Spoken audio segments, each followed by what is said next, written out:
Hello friends, मैं चंदन कुमार जो BPSC tier 2 में टीजीटी मैथ से सिलेक्टेड हूँ। जो ये वीडियो रहने वाला है, आपको जो काउंसलिंग टीयर 3 का चल रहा है, बीपीएससी टीयर 3 का काउंसलिंग चल रहा है, उसके कुछ बच्चों द्वारा मुझे, यानी जो अभ्यर्थी सिलेक्ट हुए हैं उनके द्वारा कॉल मुझे आया, जो मेरे नॉन में थे। तो उनके द्वारा कुछ क्वेश्चन थे जो उनका टीजीटी का मतलब काउंसलिंग होने वाला है उससे रिलेटेड। तो उसके क्वेश्चनों को दो क्वेश्चन मेरे पास आए थे जो कॉमन थे। मैं उसी का रिप्लाई करने के लिए वीडियो बना रहा हूँ। पहला क्वेश्चन था कि कुछ बच्चे जैसे कि बाहर रह रहे थे, जैसे मान लीजिए कि अदर स्टेट में रह रहे हैं, हालांकि बिहार के रेजिडेंस है।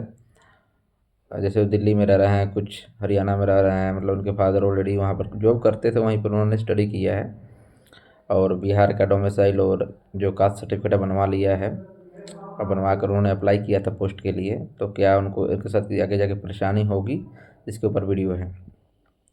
तो देखिए, अगर आपका आधार कार्ड कहीं का भी हो, ठीक ध्यान रखिएगा, आपका आधार कार्ड कहीं का भी हो और आप बिहार के रेजिडेंस हैं, आपने यहाँ जातीय आवासीय बनवा रखी है और उसके बाद आपने अप्लाई किया हुआ था पोस्ट के लिए और रिजल्ट हो गया है, तो काउंसलिंग समय में किसी प्रकार की आपको दिक्कत का सामना नहीं करना पड़ेगा।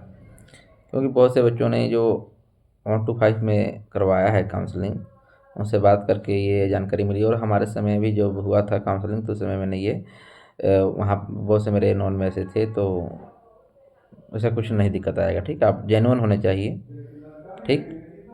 और दूसरा क्वेश्चन था लोगों का कि बहुत से, मतलब एक बहुत सा कॉमन क्वेश्चन है कि जो काउंसलिंग हो रहा है, वाटर मार्क का जो प्रिंट निकलवाना है, क्या कलर ही लेके जाना है? नहीं, ऐसा कुछ नहीं है, कलर नहीं है, आपको ब्लैक एंड वाइट में भी ले जा सकते हैं। और 2 कॉपी यानी 2 प्रतिलिपि यानी 2 कॉपी आप लेके जा सकते हैं। जैसे कि मान लीजिए, मैंने तो 3 बताया था, वैसे 3 ले लेंगे तो बहुत अच्छा रहेगा। ऐसे वहाँ पर 2 ही लग रहा है, मतलब एक अपने पास रखना कि जमा होगा वहाँ पर। ठीक। तो ये क्वेश्चन थे, और जो भी आगे के कैंडिडेट है जिनको काउंसलिंग करवाना है, तो बेधड़क अपना काउंसलिंग करवाएं। हाँ, लेकिन ये बात ध्यान रखिएगा, अगर आपका रिजल्ट हो चुका है तो समझिए 99% आप सिलेक्ट हो गए, 99.9% आप सिलेक्ट हो गए हैं अगर आपका रिजल्ट हुआ है। तो 0.1% की संभावना ये बनती है कि जैसे आप जेन्युइन कैंडिडेट, जैसे होता नहीं, मतलब कि किसी की जगह पर दूसरा कैंडिडेट दे दिया है एग्ज़ाम, उसने सेटिंग करवा दी है अपनी, तो वैसे बच्चों के लिए, कैंडिडेट के लिए दिक्कत है।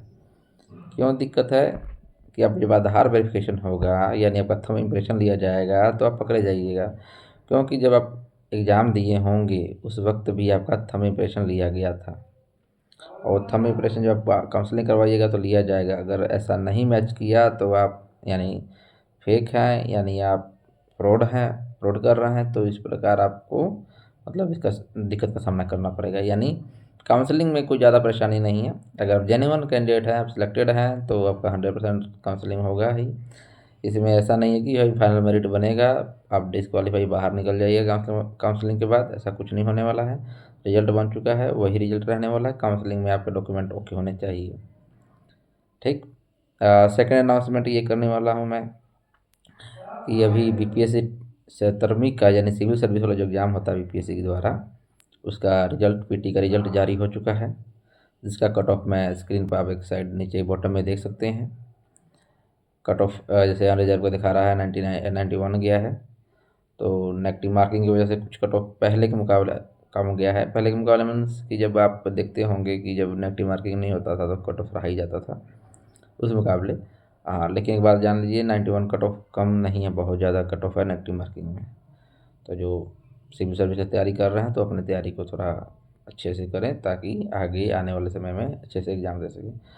और ऐसे जानकारी जानने के लिए आप चैनल सब्सक्राइब कर लें, वीडियो शेयर कर दें, और मेरा नंबर मैं प्रोवाइड कर दूंगा नीचे। तो आप कॉल करके अपने सवाल जवाब, जो भी आपकी काउंसलिंग से रिलेटेड होगा या किसी प्रकार की गाइडेंस चाहिए होगा, तो आप कॉल करके मुझसे पूछ सकते हैं। Thank you friend.